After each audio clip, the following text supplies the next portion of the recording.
I'm looking outside my window. I try to see where my luck goes.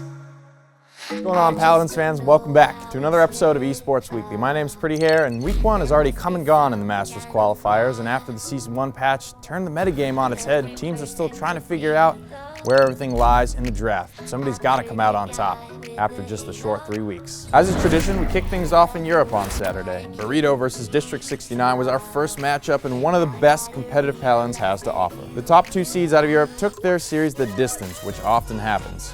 Burrito took the first game on Frozen Guard, but from there on out it was all D69, and the top seed took the set 2 games to 1. Interlopers and Wolves were the second set of the day, and Wolves were hungry for the win. Wolves are a team that seemingly came out of nowhere in the last weekend of the Open qualifiers. Wolves were able to take the first game on Stonekeep and fight their way back from a 3-0 deficit in Game 2 to come away with the series 2-0. Our third series of the day was between D69 and Interlopers. Interlopers normally put up a good fight against District 69, but Peridot was having one of those days. Absolute decimation at the hands of Buck in Game 1, and D69 were able to hold their momentum through the next game and put Interlopers away in 2 quick games.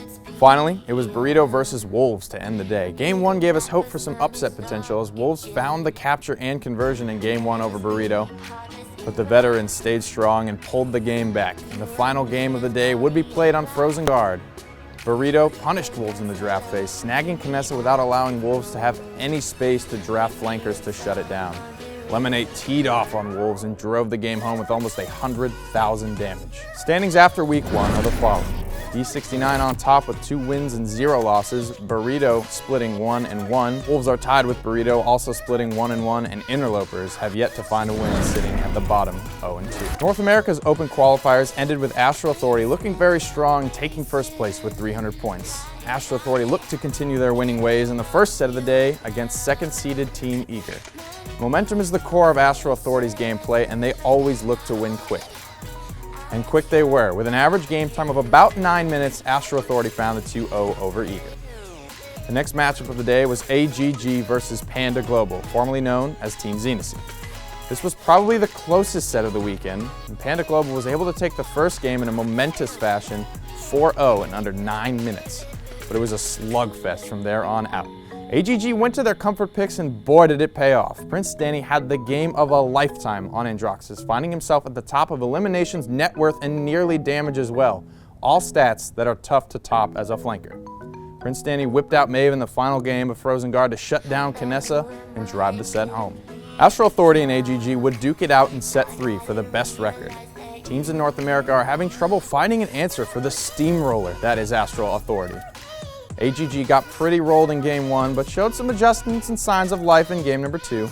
While they did end up losing the game, AGG are a tough team that never give up or get too stubborn to adjust their strategy.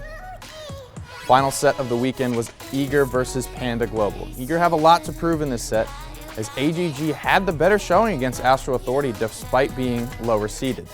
Eager found the win against Panda Global in just 2 games, and these victories came with similar scores that AGG found for their wins over Panda Global, so this means we're in for an awesome set when AGG and Eager play each other this coming weekend.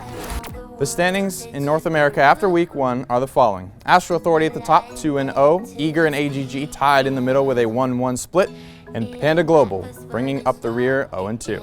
For those that didn't already know, international competition will now be the new norm at our LAN events throughout the year.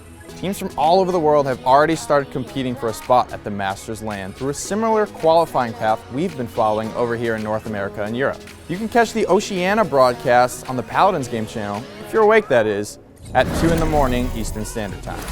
That's going to do it for this week's episode of Esports Weekly. Make sure you head on over to esports.paladins.com to be the first to know all the details on the Paladins esports scene. My name's been Pretty Hair, thanks for watching, and we'll see you in the realm.